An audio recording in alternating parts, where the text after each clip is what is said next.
to track ROI in terms of dollar that they generate and the sales, but then that's how not it works. So like, what is the what you say as the progression when it comes to the ROI part? Like, I mean, what are the metrics, leading indicator metrics one can look at to see whether they are in the right direction when it comes to their content marketing?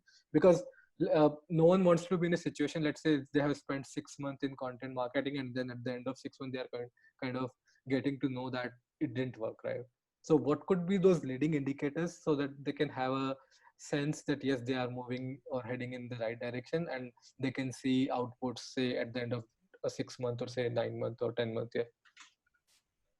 Okay, so I think this metrics is an obvious one, which is right. So you need to see how many people are really coming to read your blog, or how many people are really going from your blog to your main site to see products, right? That is number two is your bounce rate or the exit rate, right? Now, I'll tell you, because a lot of people kind of don't measure it. They say that, okay, it will drop eventually. But here's the thing. If I have a very high bounce, I know they're not reading my content base. So I could have written like a lot about essential oils, but then that person probably did not get engaged or did not understand my language, and they left. Right? So all my efforts are down the drain if my bounce rate is way too high. Right? Exactly. Yeah. I think that's the second metric that you should be looking at.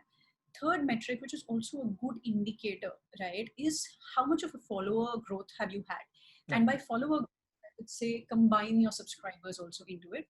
Because we live in this generation where we might not subscribe to a newsletter, but we will follow the brand on Instagram or Facebook. Yeah. Every time. All the time. Yeah. You want the inbox to get cluttered, right? So subscriber growth is what you should be measuring. I would say that measure it collectively, your subscriber growth or social following. See the day I started my content, this is the traffic that I've been getting. And this is how I've been able to tally that, all right, people are following me on social. That's indicator enough to say that, all right, your content is working, or people are finding value in what you have to say. Right? So that's another metric that I would call it collect as follower or subscriber, which way that you would want to present it. Third, fourth now would be how many people are really talking about your product. Okay.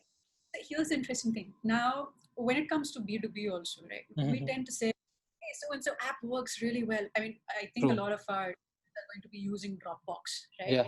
So, or Google Drive.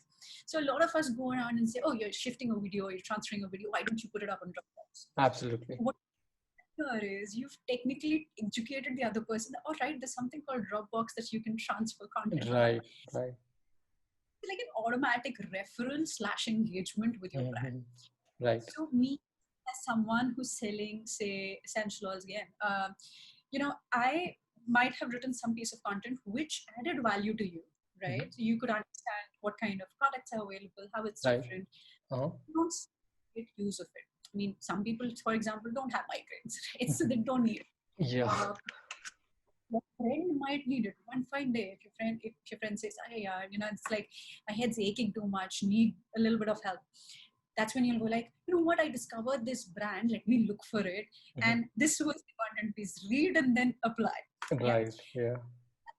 Engagement, that's the kind of let's say what people are saying about your brand that really matters.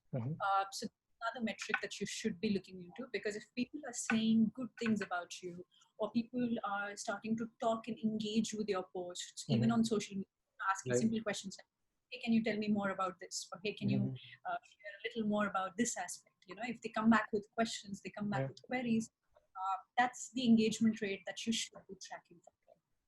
So that's that. And then of course, there are this very obvious metrics where we say, how many sales did you generate? Right. Yeah.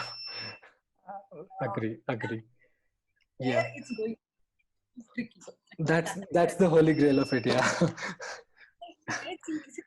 Yeah. I put 5 blog posts, but I did not get sales out of it.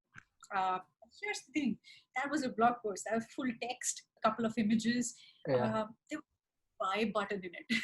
So honestly. Yeah, I mean, those are like, those are so like, I mean, those are common things, but then as they say, like, not all the common things that we feel are common are not that common, right? Yeah. So that, there comes the question: how many of the content pieces that you created were Yeah. actually shared? And here's the thing: you created, say, 6 Instagram posts with Mm-hmm. amazing educating your consumer about what you're selling. Um, but then again, you're relying on the person going back to your Instagram bio, clicking on the link, going to the product, then purchase. That's too long a circuit, It right? is. If your store has a shoppable Instagram feed, Uh-huh. yeah, Uh-huh. Yeah. you're tapping on that, you're adding it to the cart, and you've bought the product. So Yeah, and automatically, you're making it easy for them. Yeah, absolutely. Right. honestly, your will differ based on how easy did you make your content. Mm-hmm. Did you make content really shoppable? I would say, Right. yeah, Yeah. Yeah. and shoppable Instagram feeds. These are the things that you will want to plug in eventually when you're using content, Mm-hmm. because they consumer directly from your content to the cart, right? Because Right. if Yeah. you steps in between, what's going to happen is they're just going to call you somebody who's a essential oils guru, and eventually just leave They'll because they're just going to drop off. They'll just drop off. Yeah. True. Absolutely. Yeah. Yeah.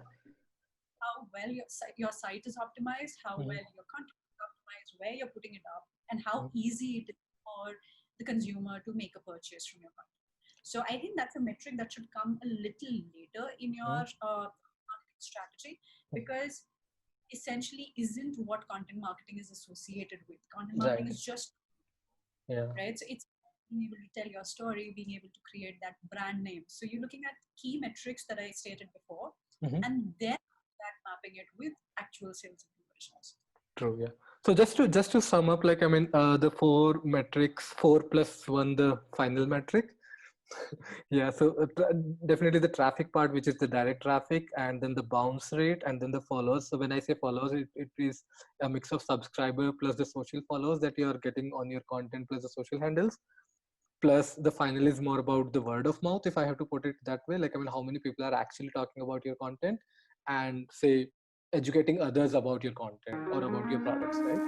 And then finally the sales.